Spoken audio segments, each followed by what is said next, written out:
Hi guys, welcome back to another tutorial video. So in today's video I'll show you how to add sound effects in Suno AI. So if you want to create sound effects, background sounds or audio clips using Suno, just follow along. First open Suno AI and then go to the create section. Next open custom mode and select sounds from the drop down menu.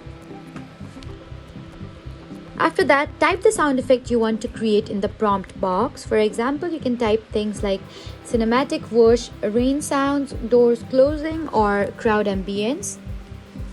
Next, choose the type of sound you want, such as one shot for a short sound effect or loop for repeating background audio.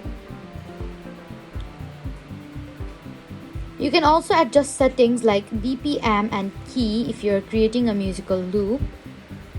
After that, click create and Suno will generate sound effect options based on your prompt.